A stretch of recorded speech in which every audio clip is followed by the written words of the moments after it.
नमस्कार, आपसे मेरा नाम है अशोक यादव एडवोकेट और मैं आप सभी के लिए लीगल एडवाइजर वीडियोस अपलोड करता हूं जो कि आप सब लोग उसको लाइक करते हैं, पसंद करते हैं, शेयर करते हैं और सब्सक्राइब भी करते हैं। अब तक नहीं किया तुरंत करिएगा और दूसरे लोगों तक भी जानकारी को जरूर शेयर करें। देखिए, सबसे पहली बात, जैसे कि आपने थंबनेल में देख लिया होगा कि आपकी पत्नी जो है वो आपके माता पिता से अलग रहने की जिद कर रही है, अलग घर बसाने की जिद कर रही है। उनके साथ बिल्कुल रहने की जिद नहीं, मतलब रह नहीं पा रही है और वो रहने का मन भी नहीं है। लेकिन कहीं ना कहीं ये बात इस बात से साबित होती है कि वो महिला जो रहना चाहती है आपके से अलग, आप मतलब आपके माता पिता से अलग रहना चाहती है, क्या उसने एक बार ये सोचा कि ये भी तो किसी के माता पिता हैं, ये भी तो किसी का पुत्र है। वो भी माता पिता, एक एक छोटा सा एग्जांपल कि अगर माँ बाप अपने बच्चे को बड़ा करते हैं, छोटे से बचपन से उसको पढ़ा लिखा कर एक काबिल अफसर या काबिल व्यक्ति बना देते हैं और उसके बाद उसकी पत्नी कल को अगर वो ये कहे कि मुझे इनसे अलग रहना है, तो सोच कर देखिए कि एक बेटे पे क्या बीतेगी कि वो अपने माता पिता से कैसे अलग हो सकता है, जिन्होंने अपनी पूरी जीवन एक बेटे को बनाने में, एक बेटे को कामयाब बनाने में लगा दी हो। ऐसा ही एक वाक्य जो है वो हमारे एक क्लाइंट हैं, उनके साथ में ऐसी चीज हुई कि उनकी पत्नी ने जो है एक बार नहीं कई बार घर में आतंक मचा दिया और घर में 100 नंबर पर फोन कई बार घुमा दिया और कई बार पुलिस भी आई, लेकिन बार बार वो ये कहती है कि मैं इस घर में नहीं रहूंगी। अगर इनको मेरे साथ रहना है, मतलब उनको पति को कहती थी कि अगर इनको मेरे साथ में रहना है तो ये अपना एक नया घर लें या फिर रेंट पर लें, लेकिन मैं इस घर में नहीं रहूंगी। उसने ये जिद ठान ली। इस बात पर उसने कई बार लोकल पुलिस को फ़ोन कर लिया, 100 नंबर फोन घुमा दिया कि मेरी माँ सास ससुर मुझे परेशान कर रहे हैं, ये कर रहे हैं।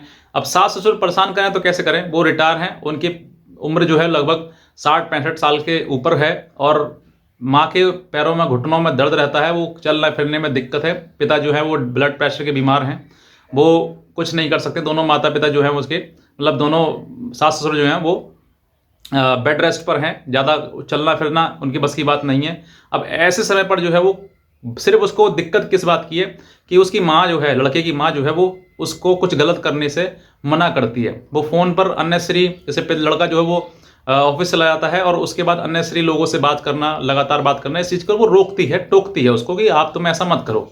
लेकिन यही बात जो है वो उस पर, बहू पर ये लगता है कि मुझे पाबंदी लगाई जा रही है और मेरा पति तो मुझसे कुछ नहीं कह रहा, लेकिन ये सास ससुर जो है, दोनों बुढ़िया बुड्ढा जो है, ये दोनों मेरे को जान की कलेश बन गए हैं। तो किसी बाहरी व्यक्ति ने जिससे वो बात करती थी, उसने ये सिखा दिया कि तू इन दोनों से अलग रहे या फिर इनको बाहर निकाल दे या फिर खुद बाहर निकल जा। ये उसको किसी ने सलाह दी और इस दौरान जो है वो ये बात जब उसने पति के सामने रखी कि मुझे नहीं रहना इस घर में, तो आदमी डिप्रेशन में आ जाता है कि बताओ मैं माँ बाप को छोड़ूं या पत्नी को छोड़ूं, कैसे दोनों से किस तरीके से तालमेल मिलाऊं जो कि मेरा घर परिवार बच जाए, दोनों ठीक ठाक रहना है। अब ये चीज़ चलते चलते जब ये बातचीत, कहते हैं ना, जब एक बार पत्नी जिद करना शुरू कर देती है, फिर पति उस जिद को सोचता है कि चलो इसको पूरा किया, लेकिन यहाँ पर जिद पूरा करना बिल्कुल असंभव जैसी बात हो रही थी।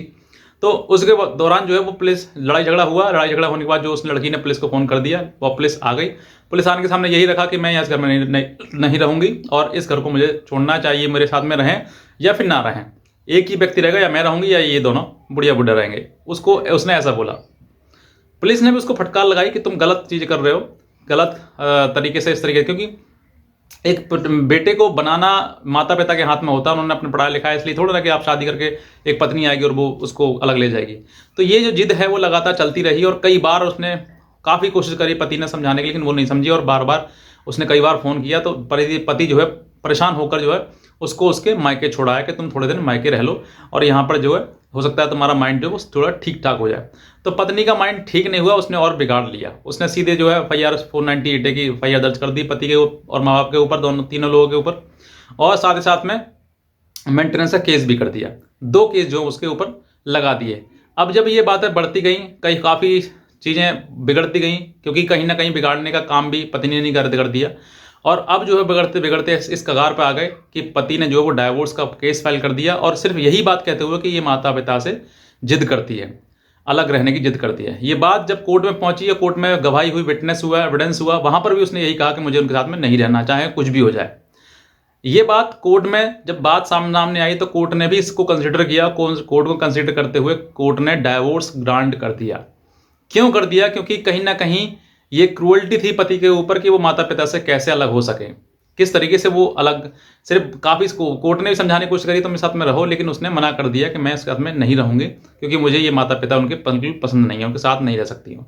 तो ये चीज़ें बढ़ते बढ़ते डाइवोर्स ग्रांट हो गए। दिल्ली हाई कोर्ट की बात है और ये एक नहीं है, ऐसे पता नहीं कितने लोग होंगे जो कि अपने माता पिता के साथ रहना चाहते हैं, लेकिन पत्नी जो है वो जानबूझ के उसके घर में, अपने घर में अपनी दादागिरी चलाना, मतलब सास ससुर के साथ में बदतमीजी करना या फिर उनसे अलग रहने की जिद करना, ये कई बार देखा गया है।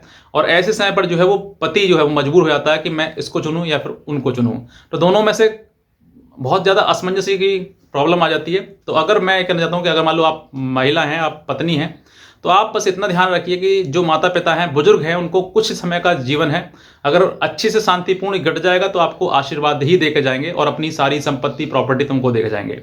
लेकिन अगर तुम उनकी दुर्गति करोगे, उनके साथ दुर्व्यवहार करोगे, उनको उनको एक एक दो दो रोटी के लिए तरसा दोगे, तो बहुत बड़ा आपको पाप लगने वाला, श्राप लगने वाला है और आप किसी भी काम के नहीं रहोगे, जीवन भर दर दर की ठोकर खाओगे और आप तुम्हारा जीवन नरक से बदतर बन जाएगा। ये मैं आपको बताना चाहता हूँ, क्योंकि सास ससुर की सेवा करना, उस घर में रहना और उसकी संपत्ति प्रॉपर्टी, उसको घर को बढ़ाना बनाना, ये सिर्फ एक महिला के हाथ में रहता है। अगर वो चाहे तो बिगाड़ सकती है और चाहे तो बना सकती है, ये उसके हाथ में रहता है। तो ये थोड़ा सा कॉमन सेंस लगा कर सोचिएगा कि मुझे उस घर में बनाना है या बिगाड़ना है। अगर बिगाड़ना है तो आप शादी ही मत ना करो, क्यों किसी का जीवन बर्बाद करना है। ऐसे बहुत सारे पति भी हैं, बहुत सारी पत्नियां भी हैं जो जीवन खराब करके अपना घर बैठी हैं और दूसरे का भी जीवन खराब कर दिया है। तो बस मैं कहना चाहूँगा, अगर आपको कुछ सीखने को मिला है इस चीज़ से और दूसरे को भी अगर आप शेयर करना चाहते हैं तो शेयर जरूर करें, ताकि और भी लोग जो है इस चीज़ से समझकर अपना जीवन सुधार सकें। आज का वीडियो देखने के लिए आप सभी को धन्यवाद।